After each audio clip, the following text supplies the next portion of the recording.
on EA Sports. Ball up to the 35 now as they come up on 1st and 10. Rudolph now to throw. Open man right side is Smith-Schuster, complete. And they're going to have this across midfield and inside the 45. 22 yards on the catch and run, a 1st down. And defensively, they just don't seem to have much of an answer for this passing game. Not at all. Look at the confidence that's exhibited here. With that type of a lead, clock on their side, instead of running it, they're still throwing it, trying to pick up 1st downs and keeping the football. And they're able to get this one past the 30 down to the 25. The Steelers able to pick up 18 yards there. Brandon, sometimes it just comes down to the power of suggestion, because I know exactly what they said all week long.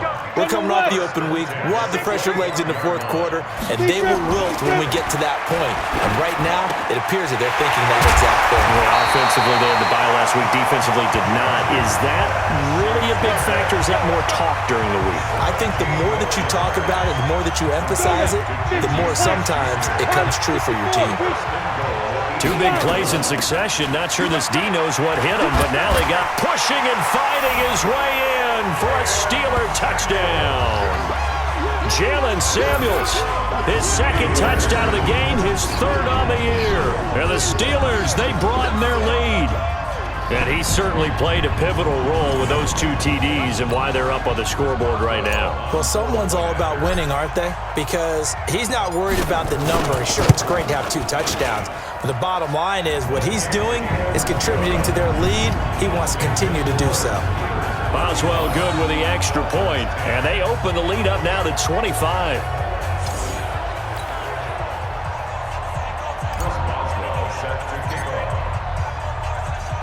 Boswell now to kick it away after the touchdown. And this will not be returnable. It's out of the back of the end zone for a touchback. Out comes the Miami offensive unit now. They get set to take over. And they're hoping to redo their efforts in the last drive when they got into the end zone. And just think of what it's like now on the sideline. Because when you score a touchdown, you have to go over and look at the tablet and see what you did on the last drive. When you scored points, it's a whole lot better view than when you're trying to figure out how to fix things there. The first play of the drive there is incomplete. An incomplete pass leads to 2nd and 10 from the 25. Throwing Fitzpatrick. And he comes back with one complete. And he's taken down but able to slip across the 35. 12 yards there and a 1st down. This quarterback now a perfect 8 for 8 to start the 2nd half. Not bad. 1st and 10. Fitzpatrick throwing complete. And a 5-yard gain gets him to the 42. You got the big lead defensively. Willing to give him that underneath stuff, right? And this is why you work on your tackling. Tackle them after the catch, inbounds, keep the clock running. Just go ahead and bleed the game out that way. And running room scarce here. He's going to be stopped in his tracks at the line of scrimmage. The Dolphins on 3rd down. 3 for 7 so far in this game. This will be 3rd and 5. From the gun, Fitzpatrick. And the throw there going to be incomplete. Another wayward pass. You know, things started out poorly in this game, and to be frank, they just really haven't gotten much better. And all that does is embolden a secondary. They feel good about what's going on, and they just play better and better. Here's Switzer.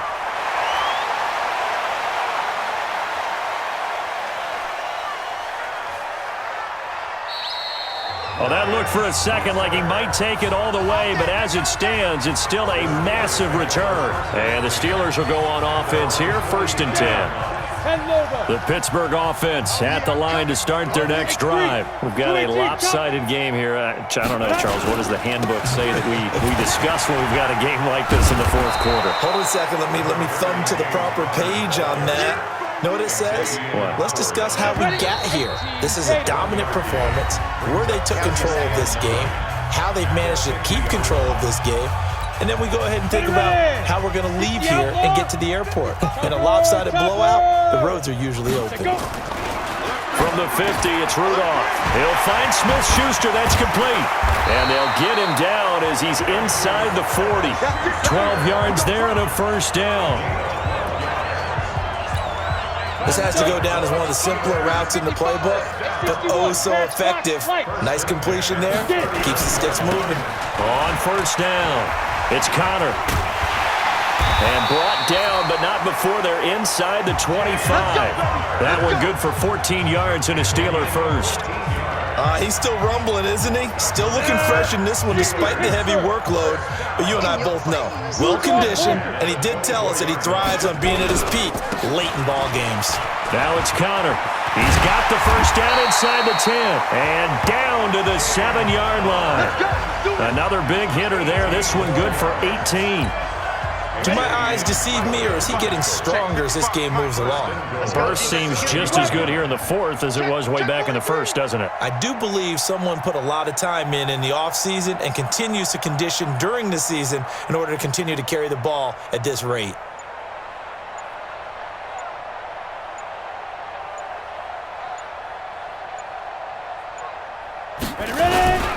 They'll run here with Connor. And he will get into the end zone. It's another touchdown. This thing is ugly. I tell you, Charles, you play to the final whistle, I get that, but there are a few folks that might not be too happy with that score late in the game with it already well in hand. You seem a little squeamish about that last score. I struggle with it. I struggle. But on the other, the argument, I get it, on the other side is, hey, do something about it. Stop them. I guarantee you, I know who was really excited. Fantasy owners who had them. Hey, listen, get the points for me. They're not worried about hurt feelings or anything like that. That's just new age stuff.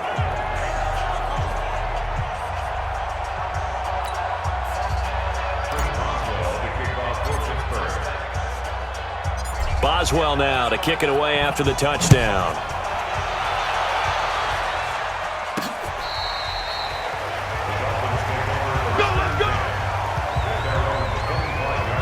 And out come the Dolphins now. They've lost this one. Their offense has struggled. Do they try to put together something here at the end just to take into next week? Yeah, sometimes teams want to do that and coaches want to. I remember one time I was on a team and we were losing late in the game like this, and you knew it was lost. It was over, right? And the coach called a running play and pretty much said to everyone, I want to see something executed well before we get out of here. And that was the message to the team. Just something to build on. Just something to build on, get it done, and maybe we can look at that and say, we'll get better as we go forward. So from the 39 now, they'll come up on a 1st and 10.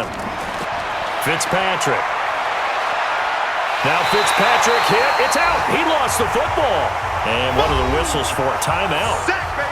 So they'll stop the clock here in a game that's been decided in the closing seconds. And the job becomes twice as difficult now. After the sack, it's 2nd and 20.